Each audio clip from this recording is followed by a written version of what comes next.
Cronograma Bíblia Todo Dia, Lucas capítulo 17, hoje encerrando mais um cronograma para a honra e glória do Senhor. Nós vamos ver aqui primeiramente sobre o pecado, a fé e o dever.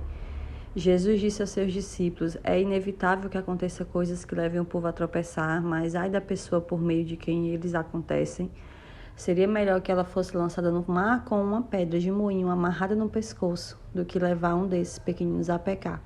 Nós já vimos esse texto nos evangelhos passados que nós estudamos, de que o pecado, o escândalo, coisas erradas nessa terra, elas são inevitáveis. Mas nós temos que ter cuidado para que essas coisas erradas, esses pecados, os escândalos, não venham através da nossa vida. E nós não façamos outras pessoas pecarem. Porque quando as pessoas olham para a minha vida e para a sua vida, elas sentem desejo de se aproximar do Senhor ou se afastar do Senhor. Triste é você ver alguém dizer assim: Deus me livre de ser cristão como o fulano é. Deus me livre de ser cristão como a Jéssica é. Isso é muito triste, mas acontece muito. Pessoas que estão dentro da igreja, pessoas que carregam a Bíblia, mas não são um bom testemunho. E aí isso acaba sendo uma pedra de tropeço para outras pessoas. Amém? O Senhor também vai falar aqui no versículo 4, se pecar contra você 7 vezes no dia, né, o seu irmão, e 7 vezes voltar a você e disser, estou arrependido, perdoe-lhe. Aqui também nesse capítulo nós vamos ver sobre a questão do perdão. Aí no versículo 5 é interessante, porque os discípulos dizem assim em seguida: Senhor, aumenta a nossa fé.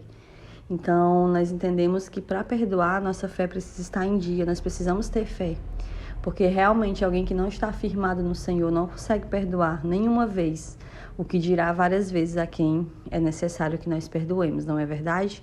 Depois o Senhor vai falar sobre o tamanho da fé. Nós vamos ver também aqui a questão dos 10 leprosos que são curados, né? Esse texto nós não vimos ainda, nós estamos vendo aqui unicamente no Evangelho segundo escreveu Lucas. A lepra, como eu já falei para vocês naquela época, era algo terrível, porque não tinha cura. E as pessoas tinham que viver afastadas da sociedade, porque a lepra era contagiosa. E ali, quando o Senhor estava a caminho de Jerusalém, Jesus vai passar entre a divisa de Samaria e Galileia, e 10 leprosos vão se dirigir a ele, vão ficar a certa distância, porque sabem que não podem se aproximar. Né? Na verdade, eles não entendem que Jesus não tinha nenhum problema com a lepra deles, porque Jesus não seria contaminado, com certeza. Mas por eles saberem que eles não poderiam se aproximar de qualquer pessoa, eles gritaram em alta voz: Jesus, mestre, tem piedade de nós. E aí o Senhor manda que eles vão se mostrar aos sacerdotes, né? Por quê? Porque quando alguém tem uma lepra, naquela época, quando alguém tinha lepra, tanto para confirmar se estava realmente com lepra e tinha que se afastar, tinha que se apresentar ao sacerdote, para o sacerdote investigar a mancha, se era realmente. Ele ia visitar a casa, tinha todo um processo para ele dar o laudo, é lepra de fato. E também, se ele visse que estava ficando curado, tinha que se apresentar também ao sacerdote, para o sacerdote investigar e dizer: não, realmente você está curado. Você pode voltar para a sua vida cotidiana, ou não, né? E aí eles pedem que o Senhor tenha piedade deles, né? Pedem cura, e é interessante que o Senhor não toca neles, o Senhor não vai até eles, o Senhor simplesmente diz: vão mostrar-se ao sacerdote. E eles cumpriram isso, porque a Bíblia diz no versículo 14 que enquanto eles iam, eles foram purificados, ou seja, eles foram curados. Ali já demonstra uma grande fé, porque eles obedeceram.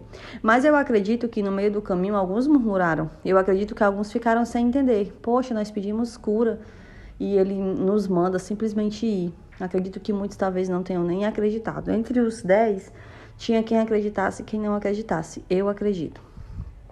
E aí é interessante que diz o versículo 15, que um deles, quando viu que estava curado, voltou, louvando a Deus em alta voz, e prostrou-se aos pés de Jesus e agradeceu. E a Bíblia faz questão de dizer que esse era samaritano.